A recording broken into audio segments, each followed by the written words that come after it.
ഇന്ന് എനിക്കൊപ്പം ഉള്ളത് പ്രശസ്ത ആസ്ട്രോളജറും പൂജാരിയുമായ സുജേഷ് വരുന്നതാണ്.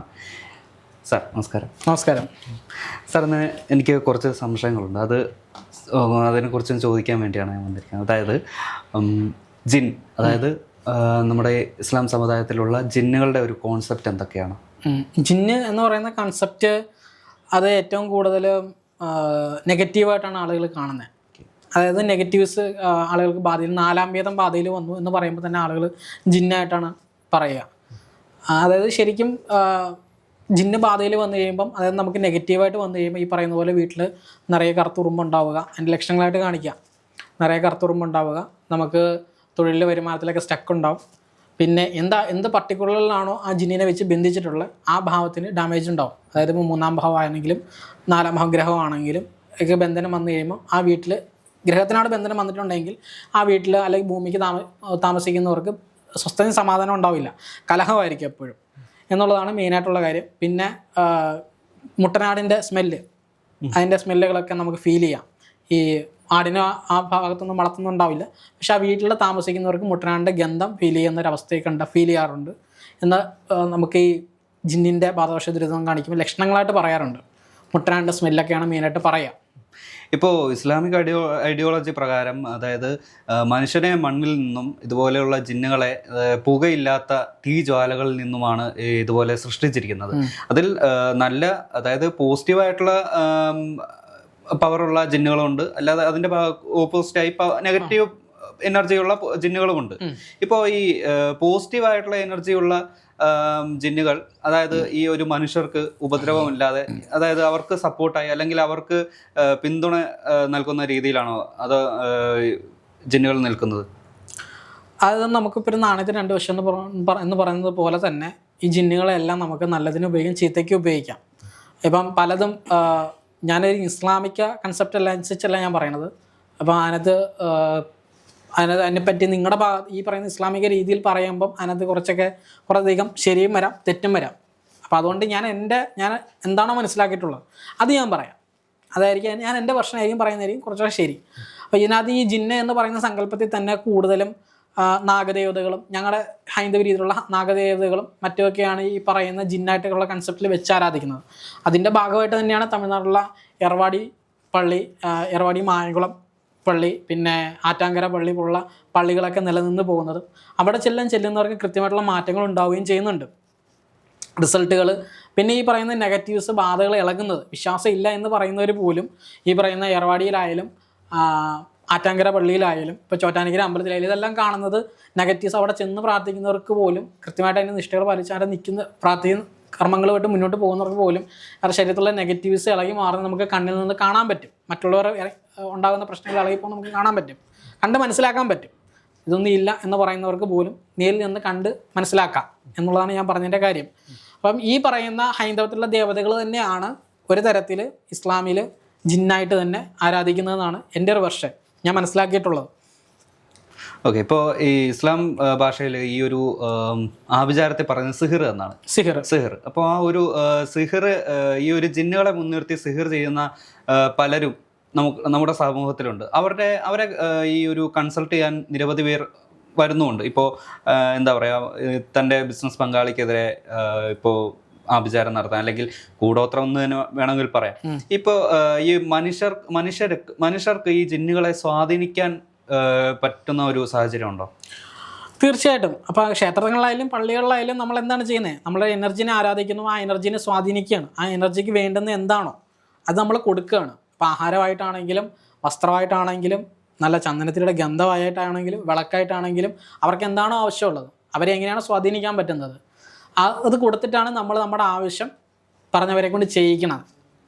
അതുകൊണ്ട് സ്വാധീനിക്കാൻ പറ്റും എന്ന് തന്നെയാണ് പറയാനുള്ളത്. ഇനിയിപ്പോൾ ഞാൻ പറയാൻ പോകുന്നത്, എനിക്കൊരു 5-6 വയസ്സിലൊരു അനുഭവം ഉണ്ടായിട്ടുണ്ട്. അത് ഞാൻ പറയാം. അപ്പോൾ അതിൻ്റെ പിന്നിൽ എന്താണ് സംഭവിച്ചതെന്നൊന്ന് പറയാൻ പറ്റുമോ? അതായത് ഓക്കെ, എൻ്റെ ഫാദറിൻ്റെ മദർ, അവർക്കൊരു സുഹൃത്ത്, 1-2 സുഹൃത്തും ഉണ്ടായിരുന്നു. എൻ്റെ നാടെന്ന് പറഞ്ഞാൽ പ്യുവർ നാട്ടിൻപുറമാണ്. അപ്പോൾ ഇതുപോലെ വൈകുന്നേരങ്ങളിൽ ഞാൻ ഇവരുടെ കയ്യിൽ തൂങ്ങി അവരുടെ സുഹൃത്തുക്കളുടെ അടുത്ത് പോവുക, എന്നിട്ട് അവിടെ സമയം സ്പെൻഡ് ചെയ്യുന്ന ഇതായിരുന്നു. ഒരു ദിവസം ഇവരുടെ സുഹൃത്ത് മരണപ്പെടുകയാണ്. കൂട്ടുകാർ മരണപ്പെടുകയാണ്.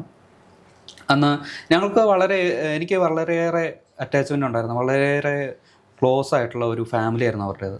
അങ്ങനെ അവരുടെ സംസ്കാരം എല്ലാം മറ്റൊരു വീട്ടിൽ വെച്ചായിരുന്നു നടന്നിരുന്നത്. അന്ന് വൈകിട്ടൊരു ഉച്ചയ്ക്ക് ശേഷം എന്നെ ആ ഒരു ദിവസം എൻ്റെ വീടിൻ്റെ പരിസരത്ത് നിന്ന് എന്നെ കാണാതായി.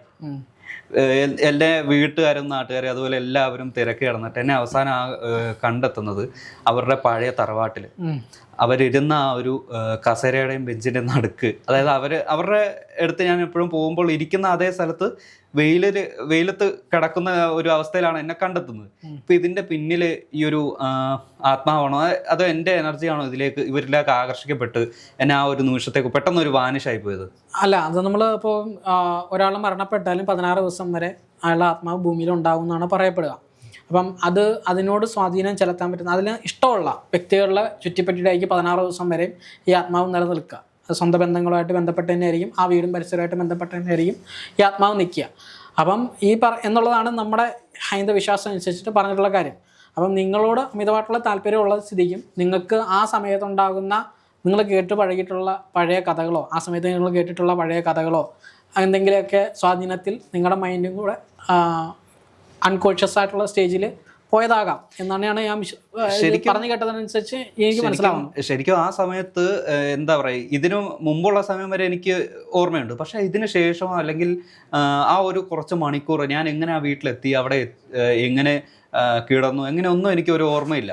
ആ ഒരു ഭാഗം മാത്രം അങ്ങോട്ട് വാനിഷായി പോയ പോലെ, ഒരു ഓർമ്മ റീകളക്ട് ചെയ്യാൻ പറ്റാത്ത ഒരു അവസ്ഥയായിരുന്നു എനിക്ക് ആ ഒരു സമയത്ത്. അപ്പോൾ ആ സമയത്ത് ഈ പറയുന്ന ഇവർ മരിക്കുന്ന നിങ്ങൾ കണ്ടിരുന്നോ? മരണപ്പെട്ടവരുടെ ബോഡി നിങ്ങൾ കണ്ടിരുന്നോ? കാണാൻ പോയിരുന്നു. കാണാൻ പോയി. അതിനുശേഷം എത്ര സമയം കഴിഞ്ഞിട്ടാണ് നിങ്ങൾ വാനിഷാവണേ?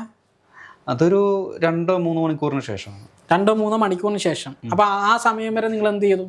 അവിടെ വീട്ടിൽ തന്നെ ഉണ്ടായിരുന്നു. ഏതായി മരണപ്പെട്ട വീട്ടിൽ? അല്ല, എന്റെ വീട്ടിലേക്ക്. അവിടെ അവരുടെ മൃതദേഹം കണ്ടതിന് ശേഷം തിരിച്ച് ഞാൻ എന്റെ വീട്ടിലേക്ക് വന്നു. സ്വന്തം വീട്ടിലേക്ക് വന്നപ്പോ അവിടെ സ്വന്തം വീട്ടിൽ ആരൊക്കെ ഉണ്ടായിരുന്നു? അവിടെ എൻ്റെ ഫാമിലി എല്ലാവരും ഉണ്ടായിരുന്നു, എൻ്റെ ബ്രദേഴ്സ് ഉണ്ടായിരുന്നു, അതുപോലെ റിലേറ്റീവ്സ് എല്ലാവരും ഉണ്ടായിരുന്നു. അങ്ങനെ കുറച്ചു നേരം ഇത് ഫുഡ് കഴിക്കുന്നവരെ എനിക്കൊരു ഓർമ്മയുണ്ട്. അതിനുശേഷം എന്താ സംഭവിച്ചത്, എങ്ങനെയാണ് ഞാൻ ഇവിടെ എത്തിപ്പെട്ടതെന്നൊന്നും എനിക്ക് ഓർമ്മയില്ല. അപ്പോൾ ആ കാലത്ത് ആ സമയത്ത് നിങ്ങളുടെ വീട്ടിൽ നിന്നുള്ളവർ കൃത്യമായിട്ട് ഏതെങ്കിലും മുസ്ലിം പണ്ഡിതൻ്റെ അടുത്തോ അല്ലെങ്കിൽ കൃത്യമായിട്ട് ഇതുപോലെ നോക്കാൻ അറിയാവുന്ന ആരെങ്കിലും അടുത്തോ പോയിട്ടുണ്ടാവുമല്ലോ. അപ്പോൾ അവർ തന്ന എക്സ്പ്ലനേഷൻ എന്താണ്? അല്ല, ഞാൻ പറഞ്ഞല്ലോ, എൻ്റെ 5-6 വയസ്സിൽ സംഭവിച്ചൊരു കാര്യമാണ്. അപ്പൊ അല്ല, വീട്ടുകാർ നിങ്ങളെ കണ്ടെത്തിയല്ലോ, ഈ പറയുന്ന പഴയ തറവാട്ട് വീട്ടിൽ നിങ്ങളെ കണ്ടെത്തി. അപ്പൊ അതുമായിട്ട് ബന്ധപ്പെട്ട് നിങ്ങളുടെ വീട്ടുകാർ അന്വേഷണം നടത്തിയിട്ടില്ലേ എന്നാണ് ഞാൻ ചോദിക്കണേ. കാര്യമായിട്ട് എന്നോട് തന്നെ സ്ഥിരം ഇങ്ങനെ ചോദിക്കുന്ന പോലെ ചോദിച്ചു, നീ എങ്ങനെ അവിടെ എത്തി എന്നൊക്കെ ചോദിക്കുക. എനിക്കൊന്നും പറയാൻ ആ ഒരു സമയത്ത് കഴിയണമെന്നില്ല. പിന്നെ അതിനുശേഷം എൻ്റെ കയ്യിലൊരു കറുത്ത ഒരു ചരടുണ്ടായിരുന്നു ഏത് സമയം. ഇതുപോലെ ഒരു പള്ളിയിൽ കൊണ്ടുപോയി കാണിച്ച ശേഷം കയ്യിൽ ഒരു ചരടെല്ലാം കെട്ടി കുറച്ച് എന്താ പറയുക, നമ്മുടെ ഒരു മതാചാര പ്രകാരമുള്ള കുറച്ച് 1-2 കാര്യങ്ങളൊക്കെ ചെയ്തതിന് ശേഷമാണ് ബാക്കി നോർമൽ ആവുന്നത് തന്നെ. അങ്ങനെ ഒരു അനുഭവം ഉണ്ട്. അത് മാത്രമല്ല, ഇപ്പോൾ നമ്മുടെ 2014 ടർക്കിഷിലൊരു സിനിമ ഇറങ്ങിയിട്ടു, സിജി എന്ന് പറയുന്ന ഒരു സീരീസ്. ആ ഒരു സീരീസിൽ കാണിക്കുന്നത് ഈ ഒരു ജിന്നിൻ്റെ നെഗറ്റീവ് എനർജി ഉണ്ടെന്ന് പറയുന്നുണ്ടല്ലോ. ഇതിൻ്റെ നെഗറ്റീവ് എനർജിയെ ഇൻഫ്ലുവൻസ് ചെയ്ത് അല്ലെങ്കിൽ ഈ ഒരു ആഭിചാരത്തിലൂടെ ഈ സ്വന്തം സഹോദരിയുടെ ഭർത്താവിനെ വശീകരിക്കുന്ന രീതിയിലുള്ള ഒരു വിഷ്വൽ, ആ ഒരു സിനിമയുടെ ഒരു ദുരാചാരപരമായുള്ള ഒരു കാര്യങ്ങളാണ് ഈ ഒരു സിനിമയിൽ കാണിക്കുന്നത്. ഇതുപോലെ നമ്മളുടെ ഈ റിയൽ ലൈഫിൽ ചെയ്യുന്നവരുണ്ടാവും. അത് റിയൽ ലൈഫിൽ ചെയ്താൽ അത് ഫലവത്താവും എന്ന് തോന്നുന്നുണ്ടോ?